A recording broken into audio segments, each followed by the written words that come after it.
فهمتيني؟ فين المتحرش؟ موجود. فين؟ موجود يا ريس. جاهز يا استاذ.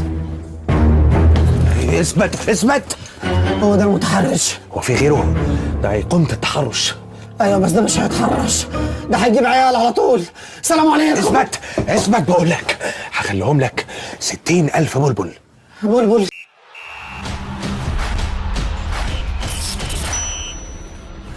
اهلا وسهلا بيكم ورمضان كريم. وحشتونا جدا جدا جدا. اول حلقه فانتزي في رمضان، فان شاء الله بقى كده الدنيا تمشي، اللسان ما يبقاش تقيل، المعلومات تتقال صح، وكل حاجه تبقى في مكانها مظبوطه ان شاء الله. اكبر دبل داخل علينا الموسم ده هو دبل ال 29 ب 16 ماتش، جاهزين ومحضرين وشويه كلام من اللي قلبك يحبه وشويه احصائيات، يعني من الاخر في الجون. مش هتطلع من الحلقه دي الا وانت عارف بالظبط انت محتاج ايه وتعمله ازاي. تعالوا بقى كده سريعا قبل ما ندخل في حلقتنا، ما تنسوش تحط لنا اللايك بتاعك، اشترك معانا ونورنا لو اول مره تتفرج علينا، وما تنساش تفعل جرس تنبيهاتك، وتابعنا على فيسبوك وعلى انستجرام وعلى تيك توك.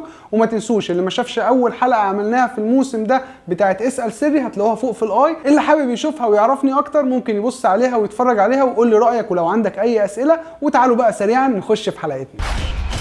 قبل اي حاجه عشان خاطر الناس ما تنساش، انزل دلوقتي حالا حط لي في التوقعات بتاعتك تتوقع مين اكتر حارس هيجيب نقط في ال 29، واكتر مدافع، واكتر خط وسط، واكتر مهاجم. وطبعا التوقعات الاسبوع ده هتبقى للركب، واعتقد لن ينجح احد لان كميه ماتشات. فاما نشوف بقى توقعاتكم وهتعملوا ايه في مسابقه التوقعات للاسبوع ده. طبعا في وسط التوقف ده زي ما كنا بنشوف اصابات، الفانتزي فاجئنا مفاجاه حلوه ونزل لنا الدبل بتاع ال 34. 6 فرق هيبقى عندهم دبلات زي ما انت شايف كده على الشاشه، بس يعتبر احسن دبل فيهم الدبل بتاع السيتي اللي هيلعب فيه مع فولهام وهيلعب فيه مع ويست هام. ده يعتبر الدبل اللي ممكن نطلع منه بحاجه حلوه، و6 فرق. اعتقد ان الدبل ده بشويه مذاكره وبشويه ترتيب ليه من دلوقتي نقدر نطلع منه بشويه نقط حلوه، عشان يبقى شكل الجدول لكل الفرق لنهايه الموسم زي ما انت شايف كده. الماتشات اللي مؤكده خلاص مؤكده، الماتشات البلانك هتلاقي لونها براون غامق، لون بني غامق. الماتشات اللي هي احتمال يبقى فيها دبل هتلاقيها باللون الاورنج اللي هو زي ما انت شايف كده في الاسبوع ال 37 او الاسبوع ال 36. ده كده بالنسبه للفرق كلها. احنا بقى عملنا لكم حاجه سريعه عشان خاطر نوفر عليك شويه وقت. قسمنا لكم الفرق لثلاثه كاتيجوري. الكاتيجوري الاول اللي هو الفرق اللي ماتشاتها لنهايه الموسم لا عندها دبل ولا عندها بلانك، مش هيبقى عندهم لا دبل ولا بلانك. الفرق المستوى الثاني اللي هي الفرق اللي عندها دبل واحد اللي هو دبل ال 29. المستوى الثالث بقى الفرق اللي عندها دبل ال 29 وعندها دبل ال 34. فتعالى بقى سريعا نبدا مع اول مستوى معانا، وهو مستوى الفرق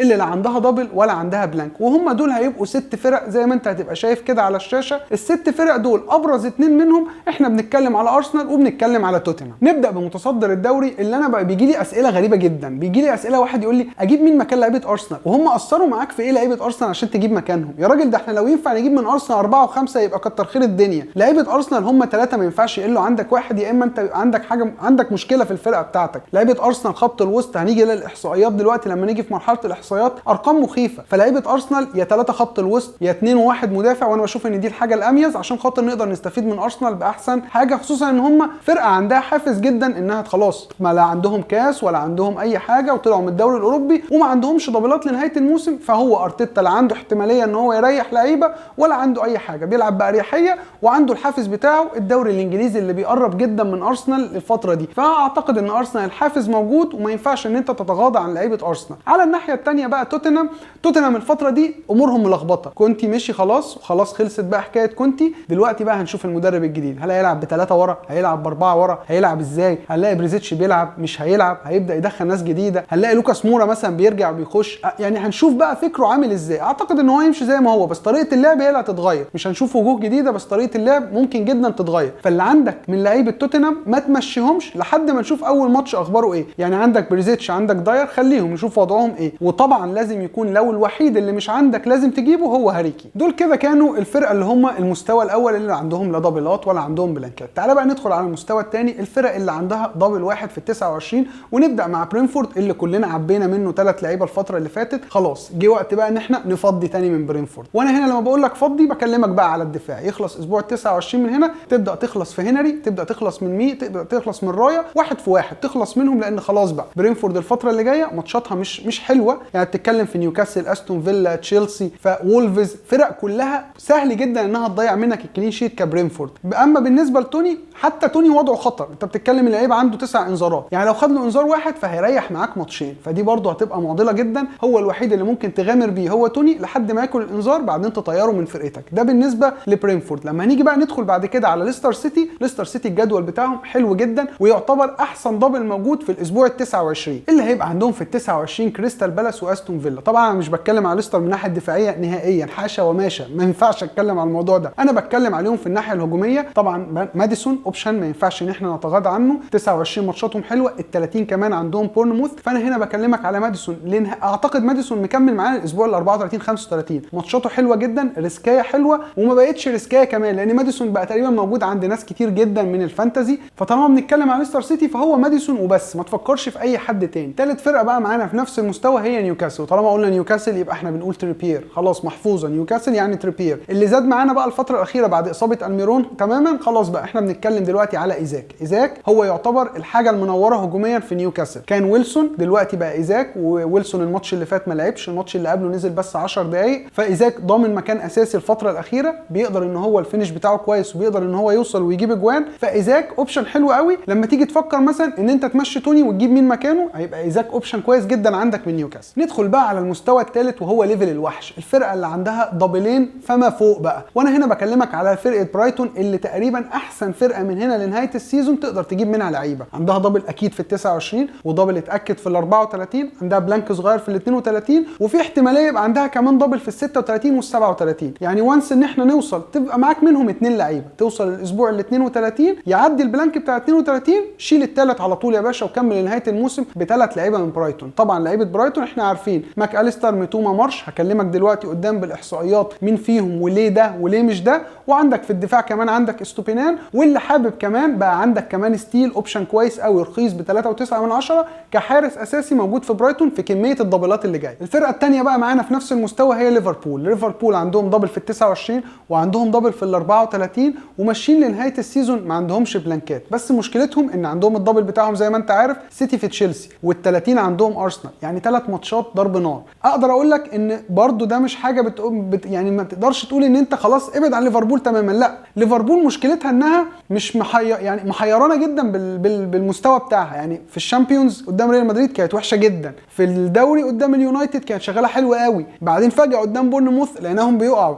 فانت مش عارف هم هيدخلوا الدبل بتاع ال 29 باي وش في الثلاثه، فانت تبقى محتار. فانت النهارده لما بتتكلم على ليفربول والله عايز تغامر على حد في ليفربول، فاكيد انت هتغامر على صلاح او على داروين مش على جاكبو، فهو ممكن صلاح او داروين، مش غلط الريسك فيها، خصوصا ان هم بيقدروا يلعبوا على السيتي، بيقدروا يكسبوا تشيلسي كمان في الستانفورد بريدج، فمش غلط ان انت تفكر فيه. بس لو عندك خليه، مش عندك اعتقد في احسن منه تجيبه الفتره دي. يخلص الاسبوع ال30 اقدر اقول لك ان انت لا، ممكن ساعتها بقى تبص على، عرفنا الفورمه بتاعت ليفربول عامله ازاي بعد ال3 ماتشات الضرب نار دول، تقدر بقى من الاسبوع ال31 تقدر تشوف بقى على حسب فورمه ليفربول نقدر نتكلم بقى هل نجيب حد من الدفاع، هل نبدا نجيب حد من قدام، لان هم خلاص لحد اخر الموسم ما عندهمش بلانك، وعندهم 34 عندهم دبل، وكمان دافع التاهل للشامبيونز ليج هيبقى قوي جدا برضه على حسب نتائج ال3 ماتشات دول. الفرقه الثالثه برضه في نفس المستوى اللي عندها دبلين مؤكدين حتى الان هي ويست هام. ويست هام عندها دبل 29 عندها دبل 34. ويست هام مش فرقه قويه ان احنا نجيب منها، واعتقد انه محدش جاب منها اللي هي ممكن ديفرنشاليه كده وجلت معاك اسبوع قمت خلصان منها على طول. انا هنا بقى بكلمك على فرقه بتصارع الهبوط، عايزه تبعد عن الهبوط باي طريقه كانت. فمين اللي منورين في الفرقه دي حاليا؟ انجز، اكيد انجز، واكيد بالرحمه. كنت هقول لك بوين بس للاسف بوين سعره كتير 8 وحاجه او 8 مليون ومش بيديك الاداء على قد سعره. يعني لما تقارن لي بوين بماديسون لا انا اروح لماديسون، بوين لا. لكن لما تيجي تتكلم على الارقام في الفتره الاخيره بالرحمه وانجز الاثنين جايبين تقريبا اخر 3 ماتشات 19 نقطه ب17 نقطه، واحد جايب جونين والتاني جايب اسيستين وجول، فلا اوبشن كويس، خصوصا ان بالرحمه كمان معاه ضربات الجزاء. اكيد مش هتكلم على دفاع وست هام لان احنا عارفين دفاع وست هام هو اكيد اللي وصلهم ان هم يبقوا بيصارعوا الهبوط، وكمان فابيانيسكي الحارس الاساسي كمان مصاب، فانسى موضوع الدفاع في وست هام. تعال بقى ندخل على الفقره اللي انتوا بتحبوها وهي فقره الاحصائيات، عشان يبقى الكلام مش اي كلام بقى وخلاص، لا الكلام عملي وبالعين كمان اللي احنا بنشوف بيها. دلوقتي هعرض لك الاحصائيات تحت، هتبين لك الاحصائيات. يعني لما تيجي نبص مثلا على اكتر اللعيبه اللي جابت بوينت، خلي بالك ان الاحصائيات دي زي ما احنا متعودين بتكون على اخر 4 اسابيع عشان يبقى التقييم على اللي احنا فيه دلوقتي. فهتبص على اكتر اللعيبه اللي جايبه نقط اتفرج يا باشا. بتتكلم بقى في تروسارد، بتتكلم في مارتينيلي، بتتكلم في ساكا، بتتكلم في جابرييل، بعدين بتتكلم في صلاح. يعني 4 لعيبه من ارسنال في التوب 5 لعيبه جايبه بوينت، ومعاهم صلاح في المركز الخامس. يعني ما ينفعش لعيبه ارسنال نتغافل عنها زي ما اتكلمت في اول الحلقه. طبعا هتبص في الاسيستات هتلاقي اكتر واحد عامل اسيست تروسارد، الاكسبكتد اسيست اكتر واحد عامل تروسارد، في البيج تشانس كرييشن هتلاقي برده تروسارد، هتلاقي مارتينيلي اكتر واحد جايب اجوان، وبيجي ساكا كمان بعديه. فلا اللعيبه ارسنال في الحته الهجوميه مخيفين، حتى لو ما عندهمش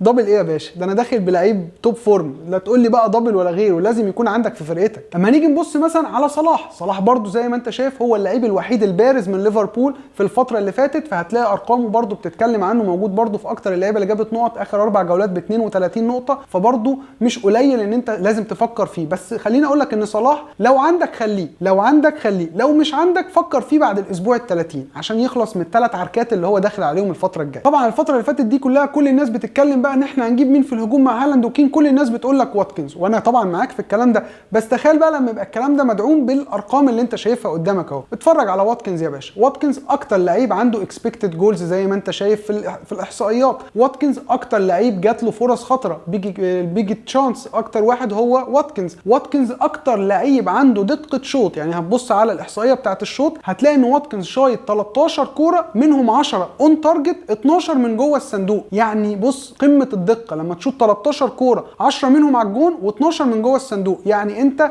دايما قريب لمنطقه الخطوره. هتقول لي طب ما تحيرنيش، انا كده بقيت محتار ما بين ايزاك وما بين واتكنز. اقول لك انا عشان ما احيركش الحلقه الجايه جايب لك احصائيه مقارنات ما بين الاثنين، مين فيهم اللي نقدر بناء على الاحصائيات نقول هو ده احسن من ده. تعال بقى ندخل بعد كده على خيمينيز من وولفز. طبعا خيمينيز ما تخدعكش ارقامه وتقول هو ده اللعيب الديفرنشال اللي انا هجري عليه، لا خيمينيز مصنف انه مهاجم، بس زي ما انت شايف في الارقام هو اكتر حاجه بيقدر يعملها واقصى طموحاته انه بيعمل اسيستات، اكتر من كده ما بيقدرش يعمل، فمش ده اللي احنا مستنيينه من مهاجم. اما نيجي نبص بقى بعد كده عندك مثلا ويلوك برضو اسمه ظاهر معانا في الاحصائيات، فما ينفعش ان احنا نتغافل عنه، بس انا زي ما قلت لك ويلوك بيقدر يعمل اسيستات تمام وشغال كويس، بس انا رايي لا انا خليني موجود في نيوكاسل، عندي تريبيير وعندي ايزاك، هم دول المضمونين حاليا في نيوكاسل. تعال بقى ندخل على الاحصائيات بتاعه الفرق نفسها بقى، خلصنا من احصائيات اللعيبه ندخل على احصائيات الفرق. احصائيات الفرق هعرضها لك اهي دلوقتي قدامك. نطلع بقى من احصائيات الفرق دي بايه؟ اول حاجه طبعا نطلع منها ان استون فيلا دفاعها شامم نفسه جامد قوي الفتره دي،